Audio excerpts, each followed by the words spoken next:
जय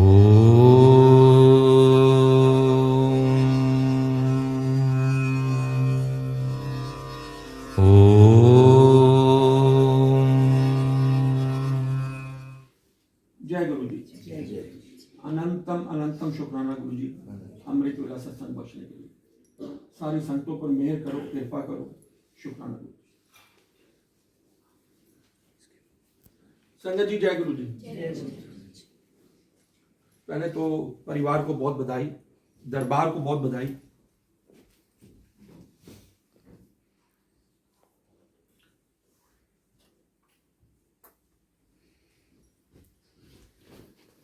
नंदी जी का आना अपने आप ही महाराज दरबार तैयार कर रहे हैं, अपने आप ही उनका परिवार बन रहा है, अपने आप ही उसकी आप देख रहे हैं आज क्या रूप बन गया है।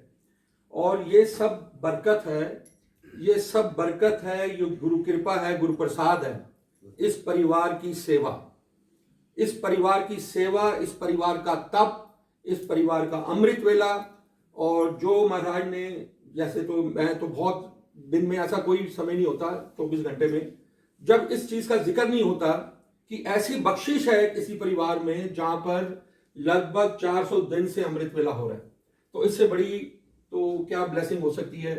हम क्या शुक्राना करें, क्या इनकी बढ़ियाई करें, क्या इनके गुरु प्रसाद की बात करें, कोई शब्द नहीं। बहुत शुक्राना है। जैसे नंदी जी की बात हो रही है, तो ऐसे ही सिद्धि विनायक मंदिर में बॉम्बे में अगर आप सब लोग गए होंगे तो वहां पे भी नंदी जी हैं। और वहां पे भी प्रॉपर, क्योंकि मेरा भी वहां जब जाना हुआ तो नंदी जी के दर्शन हुए। और यही होता है कि उनके कान में आप अपनी अरदास लगाइए और वो अरदास फिर महाराज तक पहुंचती है। तो उनके अपने तरीके हैं, अपने नियम हैं। तो बहुत बहुत शुक्राना। और पूरे गांधी परिवार को, गांधी फैमिली को बहुत बहुत बधाई। पहली बधाई तो उनका जो अपने कष्ट से निकलने की, जिस भी आज हम कोविड की महामारी में फंसे हुए हैं, जैसे हमें पता लगा कि पूरा परिवार कोविड की चपेट में आ गया था और एक एक करके महाराज ने ब्लेस किया। और ठीक बात है, बहुत थोड़े में निकल गए।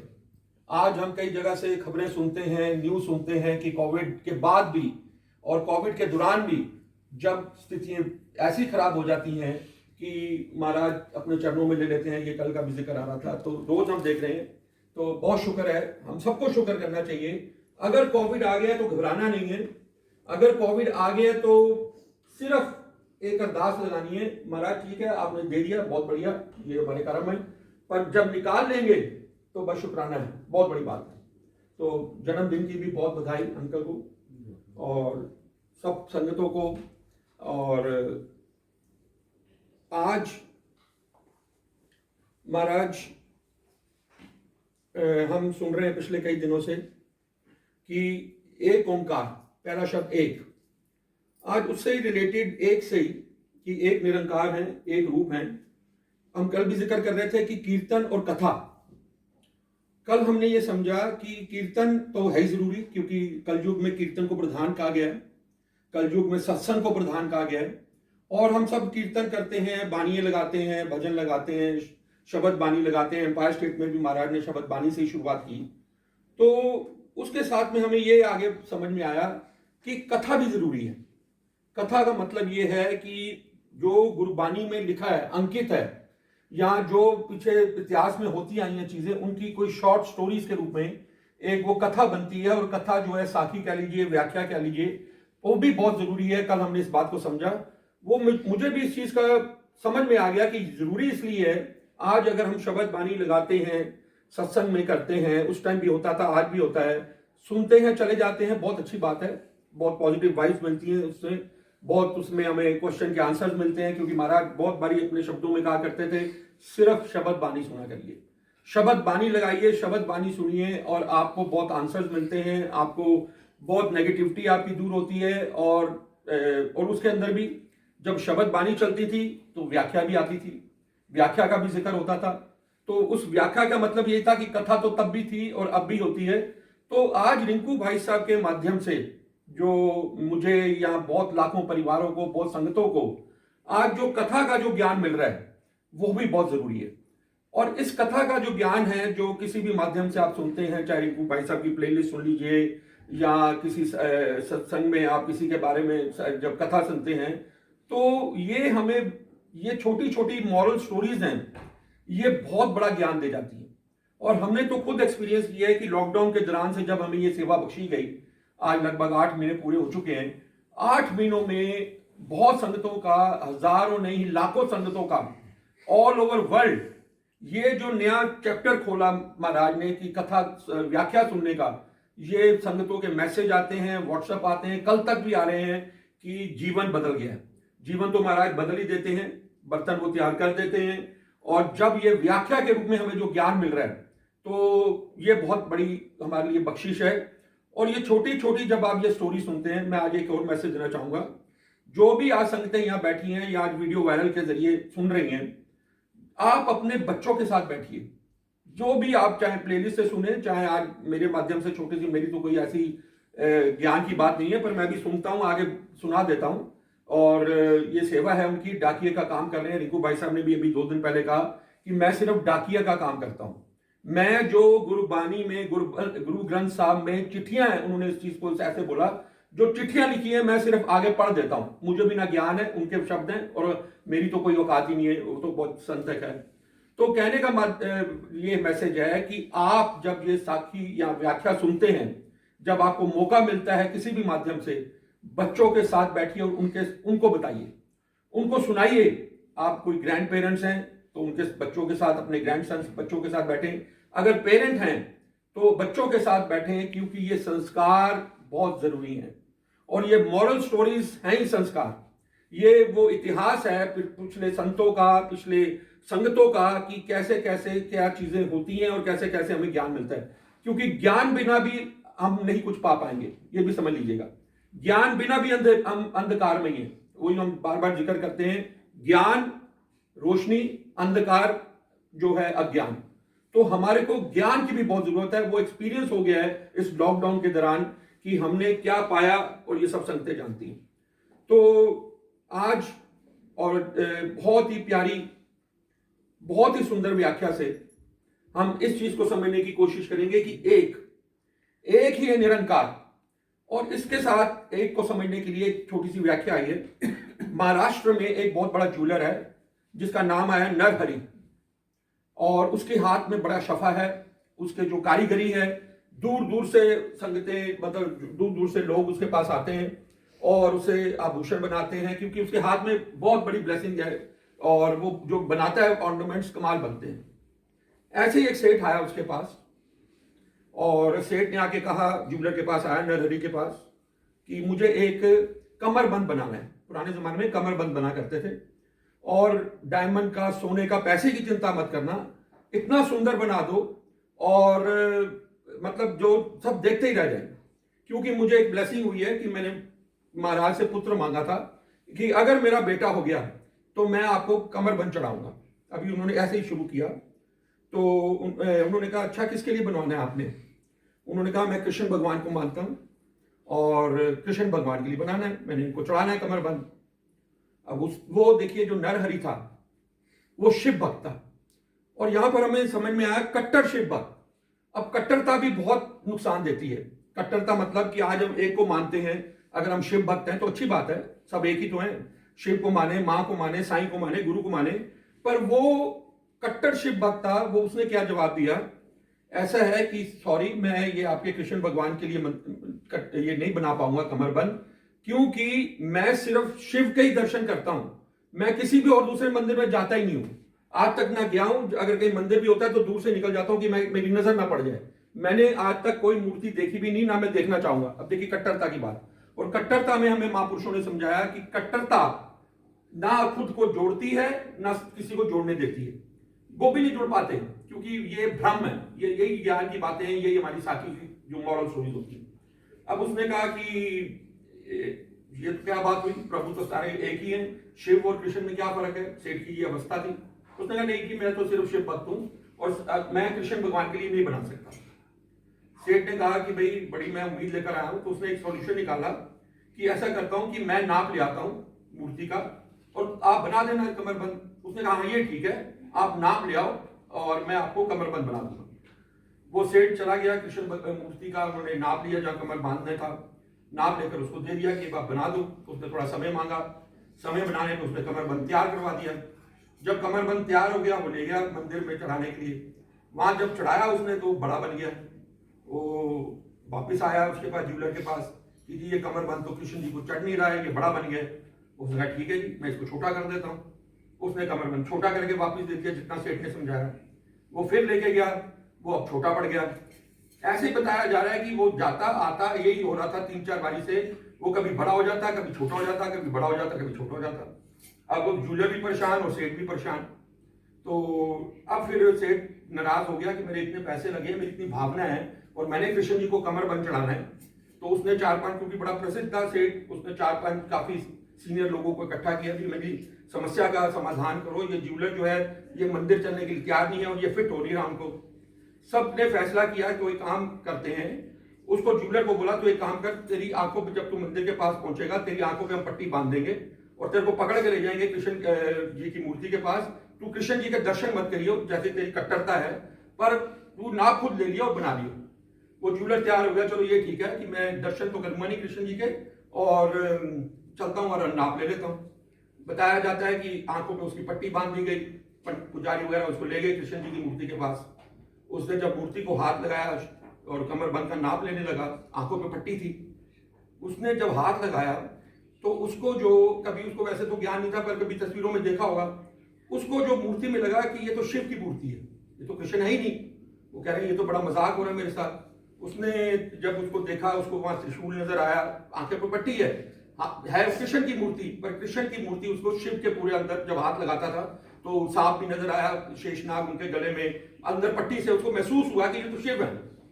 वो उसने देखने की कोई पट्टी उतारी, खोली और देखने की कोशिश की कि ये तो मेरे साथ धोखा कर रहे हैं, ये तो शिव की मूर्ति है। तो उसने देखा कि ये तो कृष्ण भगवान है, ये तो शिव है नहीं, पर आंखों पे पट्टी थी तो उसको शिव क्या महसूस होता था।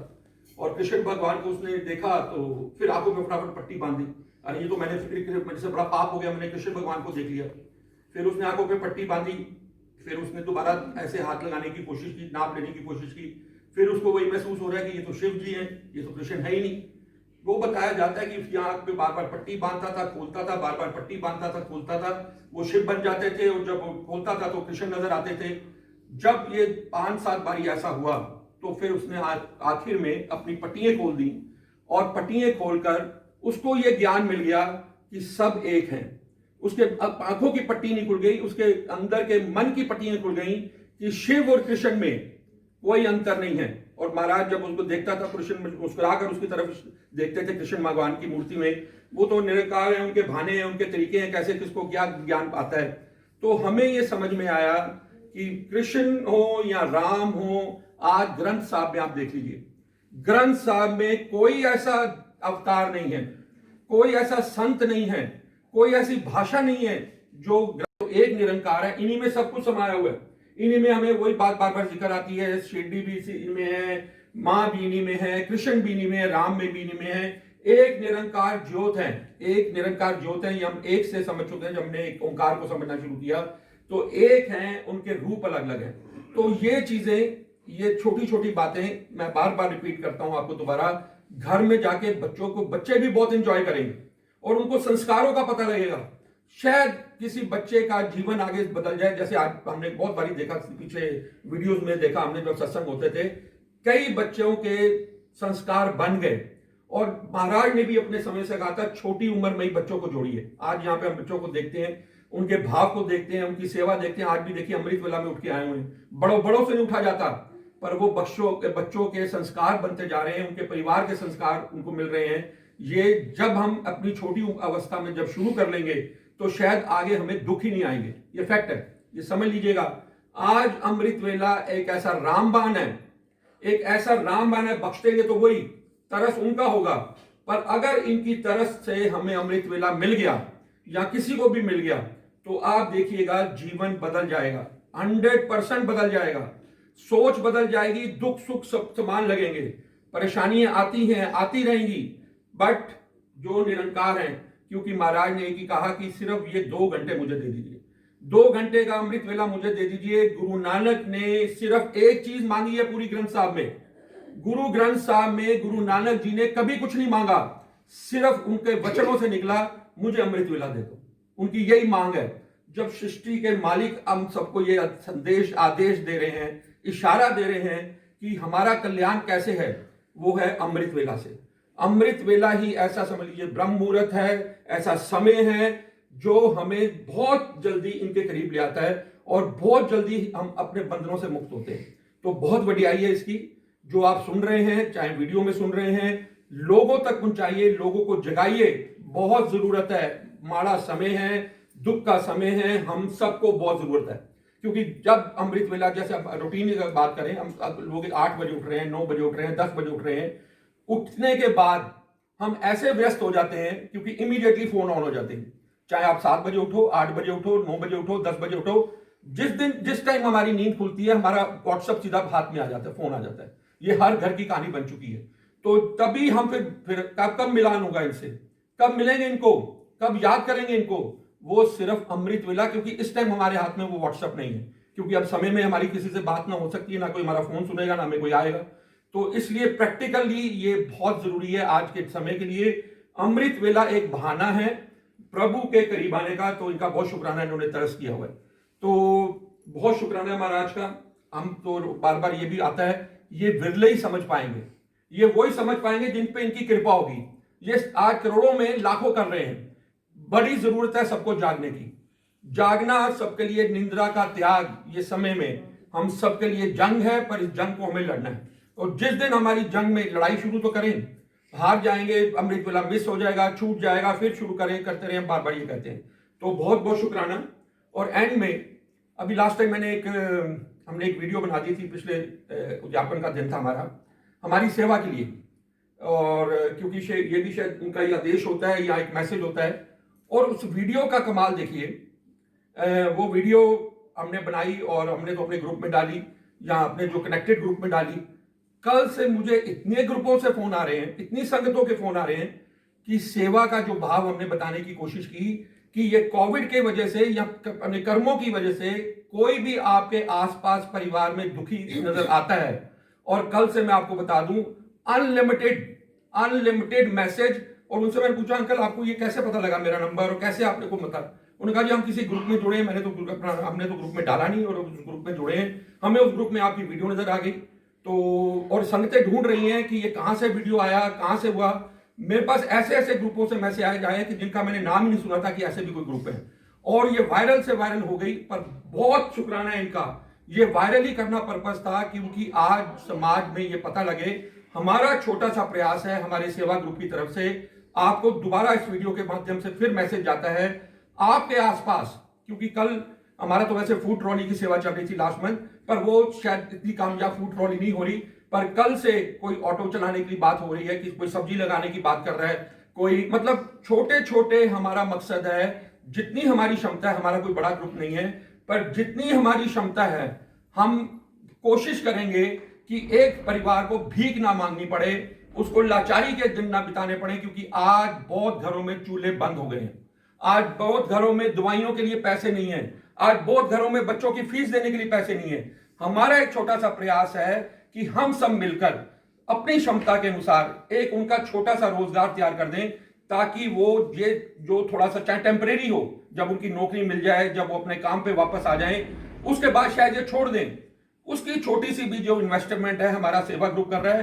कल हमारे को इतना रिस्पॉन्स आया है, दिल्ली से लोगों के फोन आ रहे हैं, किसी का महाराज करवा रहे हैं सब, किसी को ऑटो की प्लानिंग हो रही है, चाहे किराए पे होगा, किसी के सब्जी की दुकान की प्लानिंग हो रही है।